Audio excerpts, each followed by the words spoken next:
Welcome everybody to the Friday edition of Game On. With the week coming to a halt, we sure aren't. Today's episode will include a chat with Sioux Thunderbirds forward Stephen Bellini, as he's one of the many Thunderbirds off to a hot start this season. Matt and I also discuss Rasmus Sandin and his departure from the Leafs and reassignment to the Marlies. Is that the right choice? Where should he be?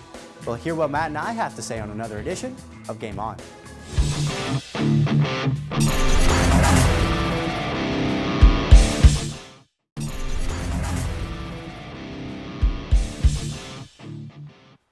Welcome back to Game On, where earlier I promised I'd be sitting down with Matt and talking a little bit about former Greyhound defenseman Rasmus Sandin, so I've got to deliver on that promise. Matt's beside me right now, and now we're here to discuss if him staying with the Marlies is best for him. But first off, before we dive into that, is a no points in 3 preseason games a disappointment for Rasmus Sandin, or do you think he's young and he can still build? No, I think, when you look at how his training camp went, he had a really good training camp. And sure, he went pointless in 3 preseason games. But looking at Rasmus Sandin, he's a really good defenseman. He puts up big numbers. He's dangerous on the blue line. Very skilled. Not the biggest guy. But I'll tell you one thing. When Dubas traded down 2 picks to get him 29th overall in this year's draft, no, they got a steal in Rasmus Sandin for him going in the lower first round. And we're definitely well-tailored to know how good he is. He played for us for a full season. We had to see the ups and downs of him. How important was he to the success of the team last year? Because they went, we all know, to the West Conference Finals. How important was he? Oh, he was super important because when you look at Rasmus Sandin's numbers, this was a guy that the Greyhounds drafted in the first round, 52nd overall in the 2017 CHL import draft. And he wasn't sure if he wanted to come to the Sioux because he still had a professional contract back in Rögle, Sweden. Right. And then looking at it this way, when the Greyhounds started their season last year in September, he did not report to the Greyhounds until October 27th. That was his first game against the Sarnia Sting. He only played 51 games with the Hounds on their 68-game regular season schedule, and he still finished, here's a good thing, Rasmus Sandin still finished first among OHL rookie defensemen in goals with 12, first in among OHL rookie defensemen in assists with 33, first in points in 44, and first in plus-minus with 35. So for a guy that came late in October, he sure turned a lot of heads. And before anybody in the comments section wants to say that I said the West Finals, I remembered it was the OHL Finals. I had to correct myself before we got too much farther in the show. Now, with the possibility of him playing with the Marlies, going back to Sweden, or going back to the Greyhounds, is there a preference? And let's take away our Sioux bias in this. Is there a preference for the best development for him? And if there is, where would you say that would be?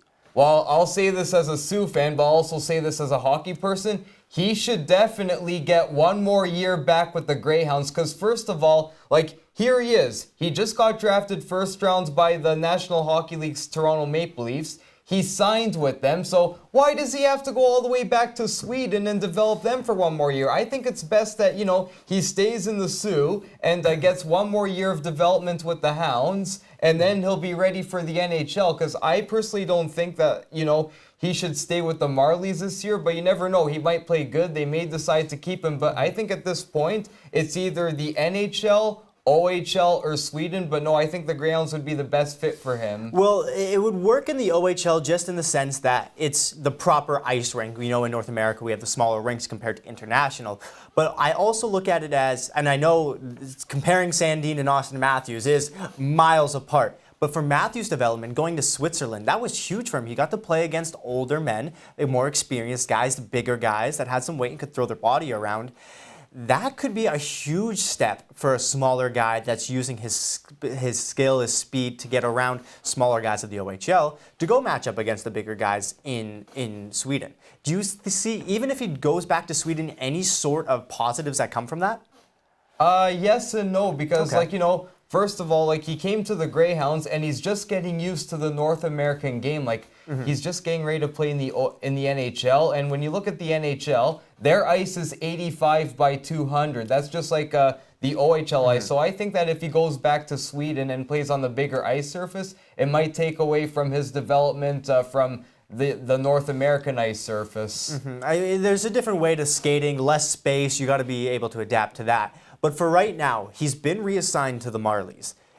How do you think they should try and keep him there for longer than the 9 games before he burns 1 year on his contract? Or are they just trying to send him there to say, hey, let's put out a feeler, let's see how he does, and then we'll make the decision after, say, 4, 5, 6 games? Something that a former Greyhound did in Jiri Tolusti.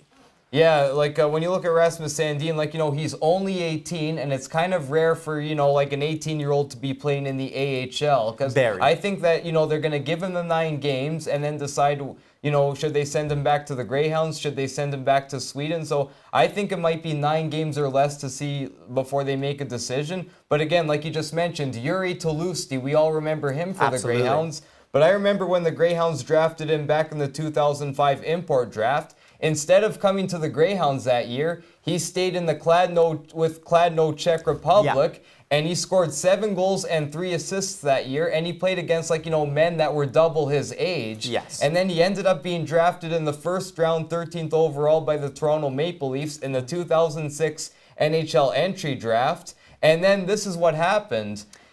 After signing with the Leafs that summer, they weren't sure what they were going to do with him, so they assigned him to the Toronto Marlies, and he was only a 19-year-old kid at that time. But in his first 6 games played with the Marlies, he had 3 goals and 1 assist. That's pretty good. And then after that good start, they still decided to assign him to the Greyhounds. So there you go. Well, if we're talking to the fans at home, how likely would you say it is that Sandin comes back to the Greyhounds, if you had to give it a percentage?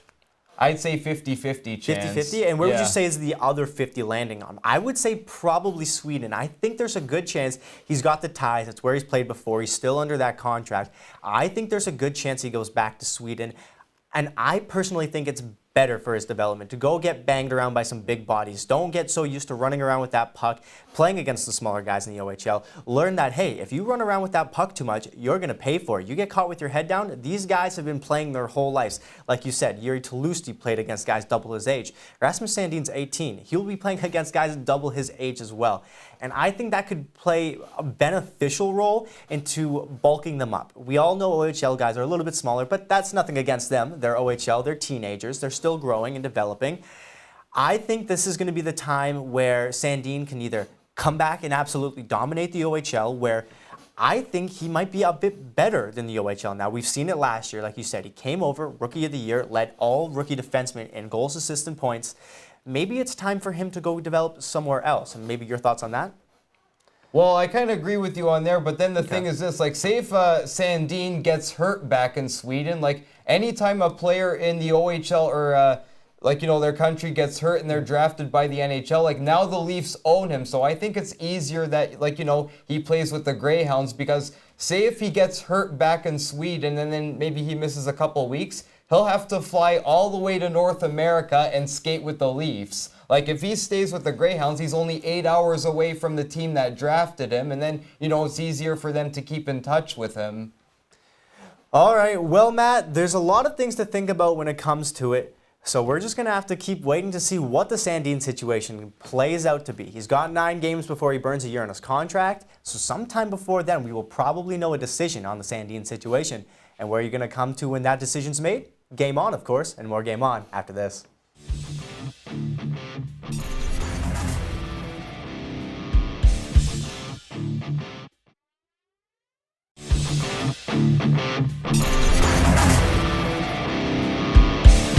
And welcome back to Game On. Joining me in the studio today is Sioux Thunderbirds second-year defenseman Stephen Bellini.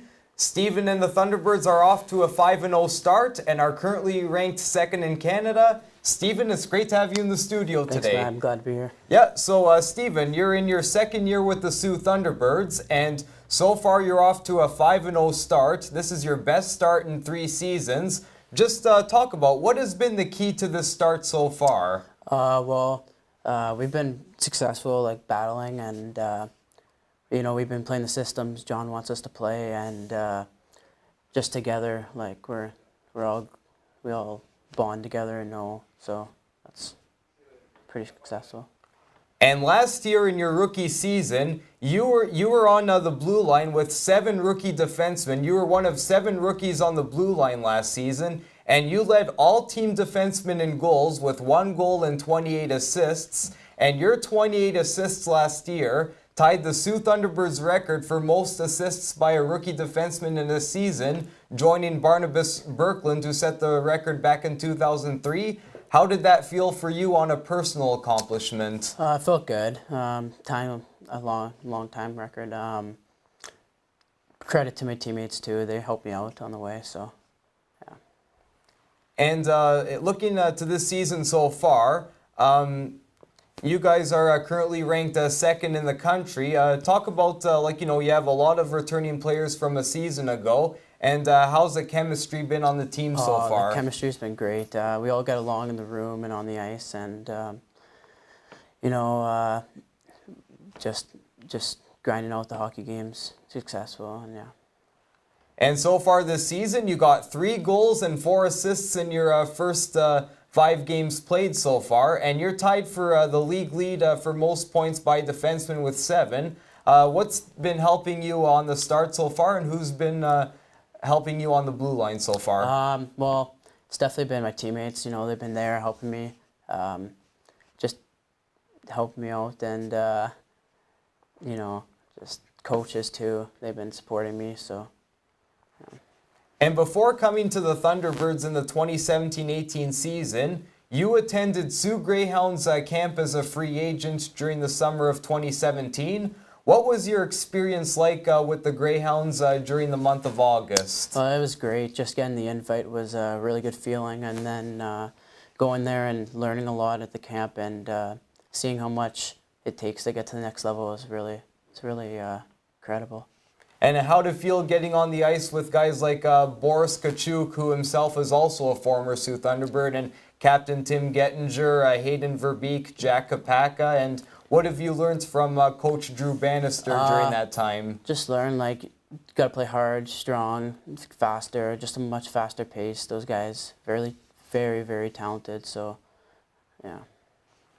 And last season, after you helped lead your team all the way to the 2nd round, you were named the Thunderbirds' Best Defenseman of the Year. How did it feel to win that award? It was definitely a good feeling.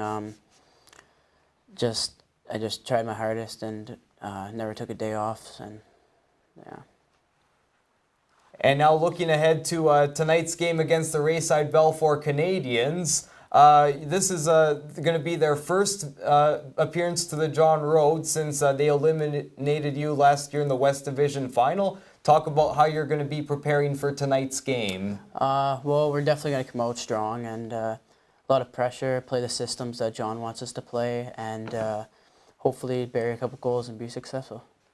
Thank you very much, Stephen. Great to have you in. Thanks for coming in. Stephen Bellini, Sioux Thunderbirds defenseman, getting set for their game tonight against Rayside. Back with more Game On right after this.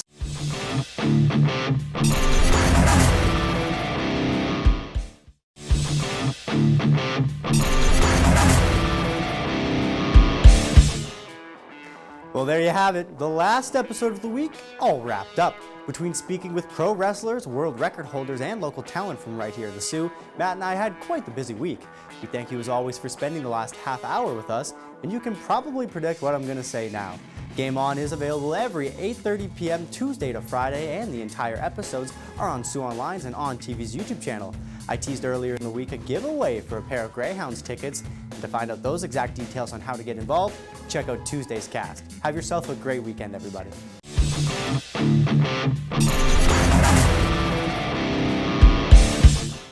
And that's it. You found yourself at the end of another Game On video, but there's more. If you're looking for more Game On content from Matt and myself, you'll be able to find exactly that right here.